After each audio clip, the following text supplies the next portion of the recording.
నమస్తే, welcome to our channel. నేను మీ పద్మావతి. ఈరోజు మనతో పాటు ప్రముఖ ఆధ్యాత్మికవేత్త మరియు జ్యోతిష్య బ్రహ్మ వాస్తు జ్యోతిష్య పండితులు బ్రహ్మశ్రీ ఉమామహేశ్వర సిద్ధాంతి గారు ఉన్నారు. మరి ఆయనతో మాట్లాడి ఏప్రిల్ నెల రాశి ఫలితాలు ఏ విధంగా ఉన్నాయనేది తెలుసుకునే ప్రయత్నం చేద్దాం. మరి మీరు కూడా చూసేయండి.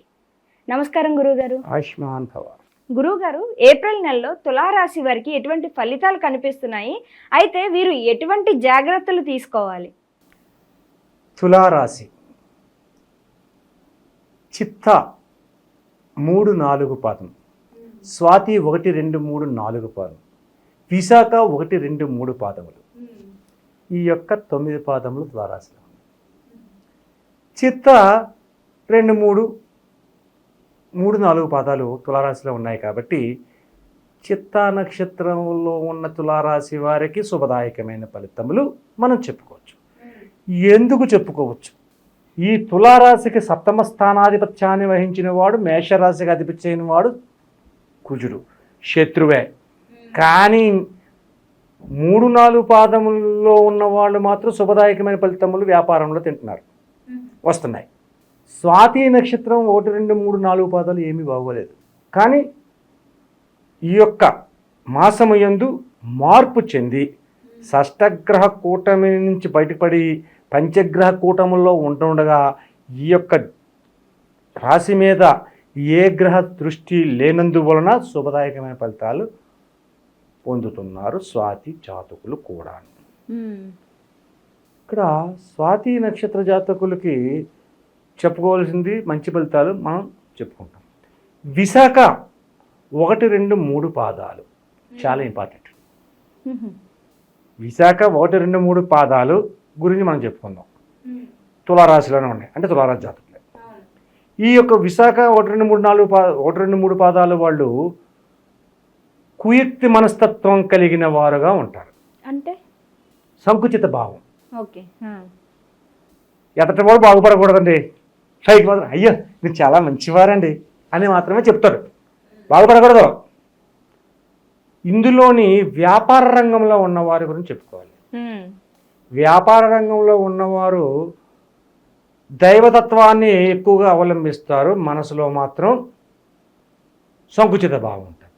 ఈ పని చేస్తున్నాను అవుతుందా, ఈ దేవుడికి ఇలా నమస్కారం పెడుతున్నాను అవుతుందా, వీళ్ళ బుద్ధి సరిగ్గా లేక వాళ్ళు చెప్పేవాళ్ళు కూడా ఆపసవి విధంగానే వస్తారు.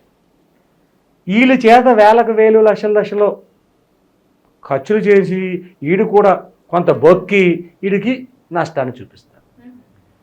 చిట్ట చివరికి వచ్చేసరికి మోసానికి గురైపోతారు.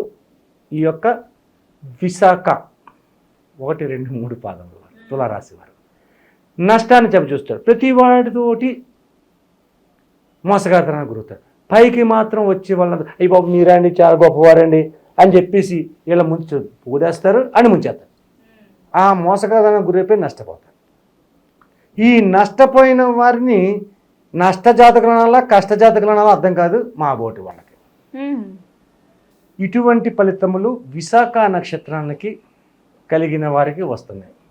ఈ విశాఖ నక్షత్ర జాతకులు మాత్రం చాలా జాగరూకత వహించాలి. విశాఖ నక్షత్ర జాతకులైన వారు ఎవరైనా సరే తమ పర్సనల్గా జాతకాన్ని వీక్షణ చేయించుకోవాల్సిన అవసరం ఈ నెలలో ఉంది. లేకపోతే అడ్డంగా మునిగిపోతారు. అడ్డంగా విశాఖ 1వ పాదము, 2వ పాదము, 3వ పాదము, 4వ పాదము చెప్పట్లేదు. ఇక్కడ 4వ పాదం వృశ్చిక రాశిలో వెళ్ళిపోయింది. అందువలన ఈ యొక్క 3 పాదముల వారు కూడా తమ యొక్క జాతక విధానాన్ని పర్సనల్గా వీక్షణ చేసుకోవాలి. చేసుకోకపోతే ఏమవుతుందయ్యా డౌటు, ఇలాగ చెప్తారు ఏమవుతుంది ఏమవ్వదు అనేక రకమైన ఇబ్బందులు గురైపోతారు. ఆఖరికి సర్మ కోల్పోతున్న పరిస్థితికి కూడా వస్తుంది. అవన్నీ కోల్పోకుండా ఉండాలంటే స్వజాతకాన్ని తీసుకోవాలి. స్వజాతకం నిజంగా ఆ రెమెడీస్ ఉంటే ఆ రెమెడీలు చేసుకోవాలి. ఇప్పుడు నేను చెప్పేది గోచార ఫలితం, ఇది వేరు, స్వజాతకం వేరు. మీ పర్సనల్గా తీసుకునే జాతకంలో ఫలితాలు తీసుకోండి విశాఖ నక్షత్రం వారు, లేదా అనేక రకాలకి ఇబ్బందులకు గురవడానికి అవకాశం 199% ఉంది. 199% ఉందంటే మరి ఇంకంతకంటే ఏముంది?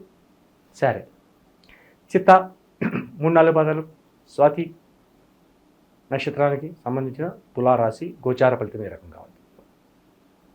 ఏదో చేసేస్తాను, ఎంతో సాధించేస్తాను, అనుకున్నదంతా నా చేతి మీదే దొరుకుతుంది, మనం లేనిది ఏది లేదు, మన వల్ల చాలామంది బాగుపడుతున్నారు, చాలామంది విజ్ఞులుగా మారిపోతున్నారు, చాలామంది నేను ఆదరించేస్తున్నాను అని స్వాతిశయంతో మాట్లాడే మాటలు చెప్పేదే తులారాశి. చివరికి వచ్చేసరికి ఏమీ లేదు. 10 మందికి అన్నం పెట్టవయ్యా, ఆకలేస్తే నిన్ను పొగుడతారు. వస్త్రం లేని వాడికి 4 గుడ్లు కొని ఇవ్వయా, నిన్ను మెచ్చుకుంటారు. విద్యాదానం చేయండి, మెచ్చుకుంటారు. అంతేగాని నేను చేస్తానా, నువ్వు చేసుకోవాలా, నేను చేసేస్తున్నాను, నేను చిందేస్తున్నాను, నేను పెట్టేస్తున్నాను, నేను తినేస్తున్నాను, నా వల్ల వీళ్ళు బతికేస్తున్నారు అని చెప్పేది వాడు మాత్రం ఎక్కువగా ఉన్నారు ఈ తులారాశి ప్రస్తుతం ఈ మాసంలో. కాబట్టి ఈ తులారాశి వాళ్ళు చెప్పే మాటలకి ఎక్కువగా మోసగారితనానికి గురి చేస్తారు. కాబట్టి వీళ్ళని నమ్మకూడదు. అంటే వీళ్ళ మీద నాకేం పగలేదు. ఇప్పుడు గోచారాన్ని బట్టి నేను చెప్పడం అనేది జరుగుతుంది. అయితే తులారాశికి ఆధిపత్యాన్ని వహించింది శుక్రుడు. శుక్రుడు కూడా మీనరాశిలోనే ఉన్నాడు. మీనరాశి మీద శుక్రుడి మీద కేతుగ్రహ దృష్టి ఉంది. శుక్రుడు కేతువు శత్రువు ఉంది. కాబట్టి శత్రుత్వంగా ఉన్నప్పుడు తులారనగానే బ్యాలెన్స్డ్. అవును. ఈ త్రాస్ అనేది బ్యాలెన్స్డ్గా ఉంటుంది. ఈ బ్యాలెన్స్ ఎటు పక్కన ఒక ఈగ వాలినా కలదు. అటువంటి విధానంగా ఉంది కాబట్టి చాలా జాగ్రత్తగా ఆచితూచి అడుగులు వేయాలి. ఈ యొక్క తులారాశి వారు ఉన్న వ్యాపార రంగంలో మొట్టమొదటిగా చెప్పుకోవడానికి రియల్ ఎస్టేట్, భూమికి సంబంధించిన వ్యాపారములు. భూమికి సంబంధించిన వ్యాపారముల్లో కుజుని దృష్టి కలిగి ఉన్న కేతువు దృష్టి శుక్రుని మీద కేంద్రీకరించబడి ఉన్నందువల్ల భూమికి సంబంధించిన వ్యవహారాలు చేస్తున్న వాళ్ళు మోసగారణ గురైపోతారు. ఓకే. రియల్ ఎస్టేట్ చేసేవాళ్ళు మోసగారణ గురైపోతారు తులారాశిలో ఉంటే. కాబట్టి వీళ్ళని నమ్మించి మోసం చేస్తారు. ఎదటవాడు వచ్చే ఈ బాబాయ్ మీ ఎంత గొప్పవాళ్ళు లేరండి, అయ్యి బాబాయ్ మీ ఎంత ధనకర్ణులు లేరండి, మీ వల్ల ఎంతమంది ఇలా చేస్తున్నారని చెప్పి ఇక కబుర్లు అన్నీ చెప్తుంటే వీళ్ళు నేను అంత గొప్పని కదా అనుకుంటాడు. అంతేగాని వీడు వెనకాతలు బ్యాండ్ కొట్టేస్తున్నాడు, దానివల్ల అనేక రకాల ఇబ్బందులకు గురైపోతాను, దీనివల్ల అనేక రకమైనటువంటి నష్టాలు కురుతుంది, ఈ భూమి గురించి చెబుతున్న వ్యాపారం మనకు చెప్పింది 10 లక్షలు అయితే ఆడు లాక్కునేది 15 లక్షలు, ఈ 5 లక్షలు వీడు పట్టుకుపోతున్నాడు అనే ఆలోచన ఉండదు అని చెప్పిన వాడికి. అలాంటి పలకే విధానాన్ని వీళ్ళకి వస్తుంది. దానివల్ల నష్టదాయకమైన ఫలితం. ఇక వ్యవహార విషయాలు చూద్దాం. ఈ తులారాశి వారి యొక్క కుటుంబ సభ్యులు కూడా వీళ్ళని మోసం చేయడానికి ఆస్కారం. కుటుంబ సభ్యులే మోసం చేస్తే ఇంకేంటి, బయట వాడు ఏదో మోసం చేశాడండి ఉంటాం. అది కుటుంబ సభ్యులు కూడా మోసగించే విధానానికి గురవుతారు. వీరి ద్వారా అనేక రకములైన ఇబ్బందులకు గురవ్వడానికి అవకాశం ఈ రాశి వారికి ఉంది. దానికి తగ్గ ఫలితములు అపయోగతత్వానికి శుభయోగతత్వానికి తెచ్చుకోవాలని చేయవలసిన రెమెడీస్ ఉంటాయి, అవి చేసుకోవాలి. అయితే తులారాశి వారికి ఈ యొక్క మాసమందు ఇంకా నువ్వు చాలా కోచింగ్లు వేస్తావు, ఆ కోచింగ్లు చెప్తే సమయం చాలదు. కాబట్టి వీళ్ళకి రెమెడీస్ ఎక్కువ ఉన్నాయి. ఆ రెమెడీస్ని మనం చెప్పుకుంటే వెళ్తాం. దానివల్ల అన్ని రంగాల వారికి బాగుంటుంది. ఎందుకంటే రెమెడీ చెప్పుకున్నది ఇంపార్టెంట్. ఇప్పుడు మన జాతకాల గురించి చెప్పుకోవాలంటే తులారాశి వారు వస్తే వాళ్ళ యొక్క పర్సనల్ జాతకాలు మనం చూసాం, అలాగే చెప్తాం. వస్తే రండి బాబు రండి ఆహ్వానించడం అవసరం ఉండదు మనకి. వాళ్ళే వస్తే వాళ్ళు చెప్తాం, లేకపోతే లేదనుకో అది వేరే సంగతి. కానీ జాగ్రత్త పడాలి. ఈ తులారాశిలో ఉన్న వాళ్ళు ఎవరైనా అత్యధికమైన జాగరూకతను తీసుకోవాలి. బంధువర్గము నష్టదాయకము, బంధువులు ముంచేస్తున్నారు చూసుకోండి. మీ యొక్క కుటుంబ సభ్యులే మిమ్మల్ని ముంచేస్తున్నారు చూసుకోండి. ఇది ఉన్న ఉద్యోగాలు, వ్యాపారాలు, విద్యలు, చదువులు, విదేశ ప్రయాణాలు తర్వాత. అయితే గురువు గారు, మరి వీరు ఖచ్చితంగా పరిహారాలు ఎక్కువగా పాటించాలి అంటున్నారు కదా, అసలు ఏం చేయాలి వీరంతా కూడాను? ఏం చెయ్యాలి అనే విధానానికి వస్తే శని భగవానుడు షష్టమ స్థానంలో ఉన్నాడు. తులారాశికి 6వ స్థానమైన మీనరాశిలో శని భగవానుడు కూడా అక్కడే ఉన్నాడు. చిమ్మిలి అని ఉంటారు. చిమ్మిలి నువ్వుపప్పుతోటి, తెల్లని నువ్వుపప్పుతోటి, బెల్లంతో చేస్తారు. అందులో కొద్దిగా నెయ్యి కూడా వేయాలి. చిమ్మిలిలో నెయ్యి వేయరు, కానీ ఇక్కడ వేయించాలి. ఓ చిటికెడు నెయ్యి వేయించి 19 చిమ్మిలి ఉండలు తయారు చేశారు. 19, 1, 2 కాదు. చిమ్మిలి ఉండలు చేయించమన్నాను కదా, చిన్న చిన్న గోడిక్కేలాగా ఇనప బాల్స్లాగా కాదు, ఈ సైజు ఉండాలి. అది ఎంత రేట్ అవుతున్నది తర్వాత సంగతి. 19 చిమ్మిలి ఉండలు చేయించండి. చేయించిన తర్వాత 19 అరటి ఆకుని తమలపాకులా కత్తిరించండి.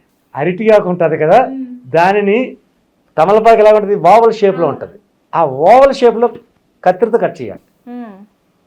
ఆ ఓవల్ షేప్గా కట్టిన అరటి ఆకులో చిమ్మిలి ఉండని పెట్టాలి. గురుగారు, నాకు ఇక్కడ ఒక డౌట్.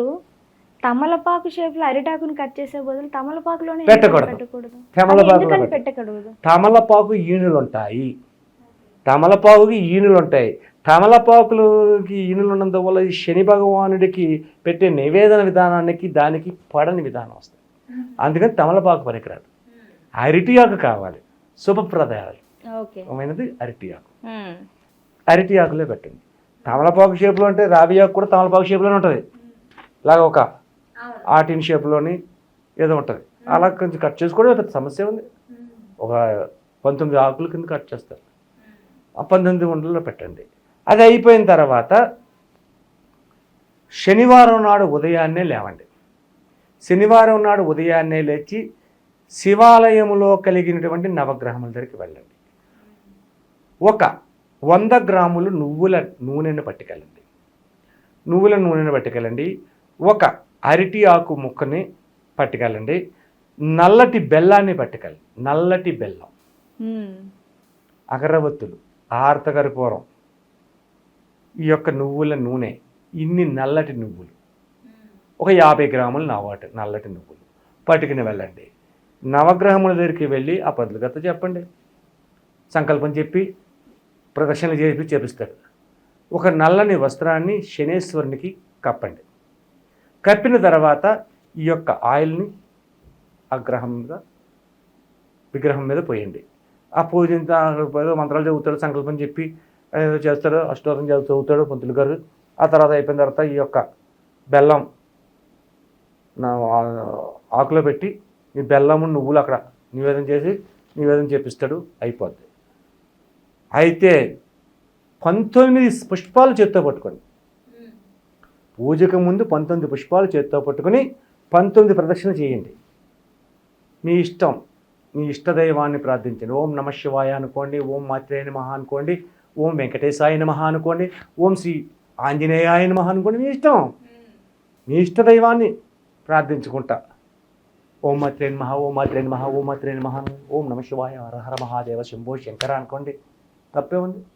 అలా ప్రదర్శన చేసుకుని ఒక్కో పుష్పాన్ని ప్రదర్శన చేసిన లెక్క కుదరదు కాబట్టి ఒక్కో ప్రదర్శనకి ఒక్కో పుష్పాన్ని అక్కడ పెడుతుంటే చేతిలో 19 పుష్పాలు అయ్యేసరికి 19 ప్రదర్శనలు.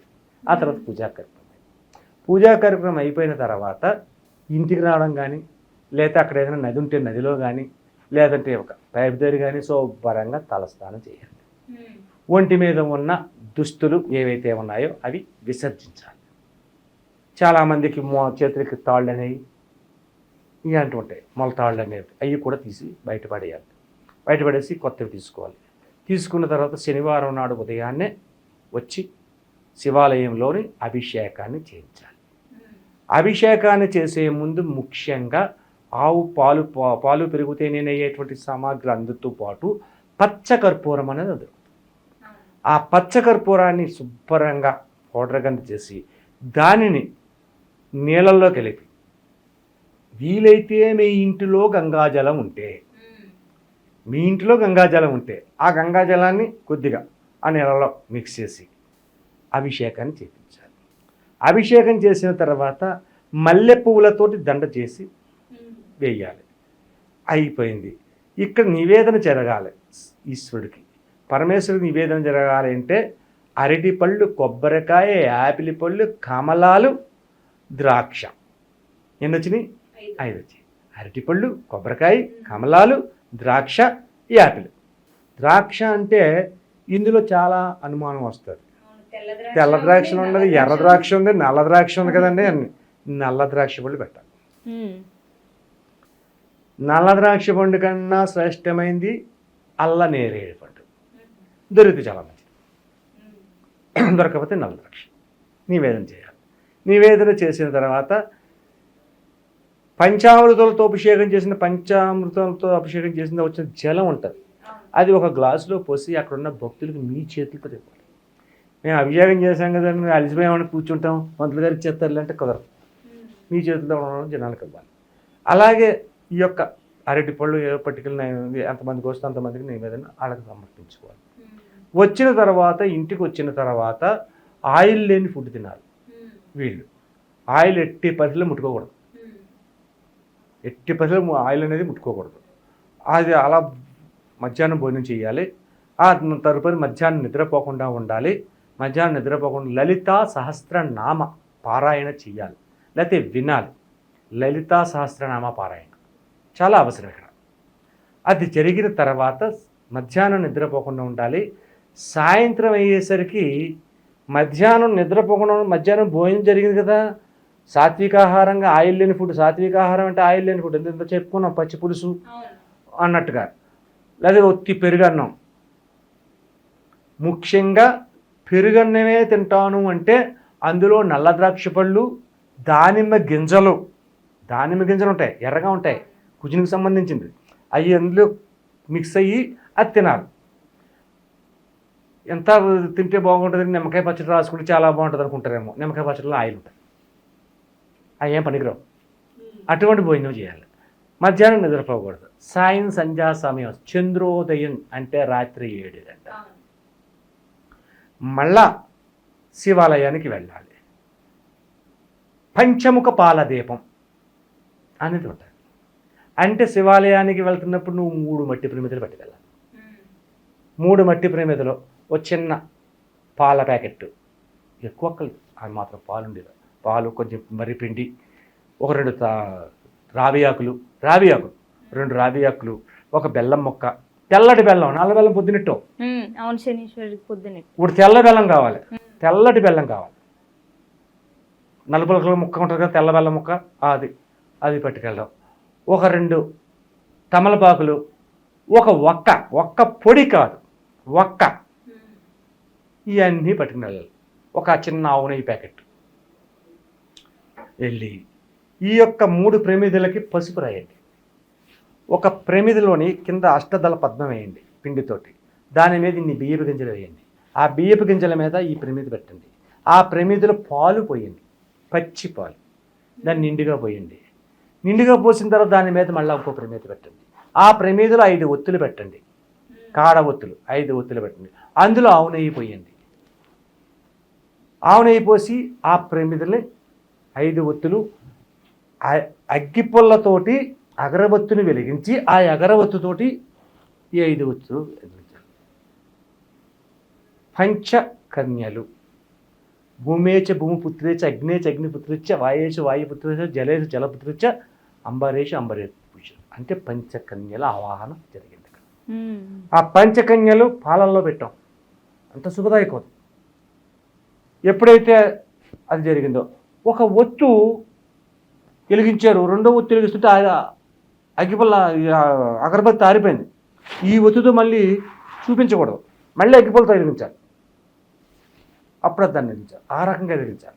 ఆ రకంగా వెలిగించి ఈ రావి ఆకును అక్కడ పెట్టి, ఆ రావి ఆకు మీద ఈ బెల్లం ముక్క పెట్టి, ఆ బెల్లం ముక్క మీద కొంచెం నీళ్లు చిలకరించి నివేదన చేయండి. ఆ తర్వాత నివేదన చేసిన అగరబత్తులు వెలిగించారు, అదే అయిపోయింది. ఆ తర్వాత 3వ ప్రమిదలో హారత కర్పూరం వేసి ఘంటానాదం అంటే మీ ఇంట్లోంచి గంట పట్టుకెళ్ళకూడదు. అక్కడ ఏదో ఒక గంటలాడుతూ లేదా ఓ ప్లేట్ ఏదో కొట్టడం వచ్చేసి దీంతో ఆ దీపానికి హారతి ఇవ్వండి. హారతి చూపించిన తర్వాత ఆ ప్రమిద అక్కడ పెట్టండి. మీ మనసులో ఉన్న కోరికలు, మీకున్న కష్టములు, నష్టములు, తులారాశి యందు జరుగుతున్న అవశేష విధానాలు ఎన్ని అయితే ఉన్నాయో అని చెప్పాలి. ఆ తర్వాత చెప్పిన తర్వాత దాన్ని పైకి లేచి 5 ప్రదక్షిణలు చేసి ఆ యొక్క పిరమిడ్ చుట్టూను లేదా చెట్టు చుట్టూను 5 ప్రదక్షిణలు చేసి మరల మీరు ఏదైతే తెచ్చారో అన్నీ అక్కడ పెట్టండి, అగ్గిపెట్టుతో సహా. మిగిలిపోయింది కదా ఇంటి పట్టుకెళ్దాం అనుకోకూడదు, అన్నీ వదిలేయాలి. అక్కడే వదిలేసి మళ్ళీ శివాలయంలోకి వెళ్ళాలి. శివాలయంలోకి వెళ్ళి శివుని ఎదుర్కొంటా కూర్చోండి. శివుని ఎదుర్కొంటా కూర్చుని శివుని నమస్కరించండి. మీ యొక్క మనసులో ఏ విధమైన కోరికలు ఉన్నాయో అన్నీ కూడా కొంచెం వినయంగా నెమ్మదిగా స్వామివారికి చెప్పండి. చెప్పి మఠం వేసి కూర్చుని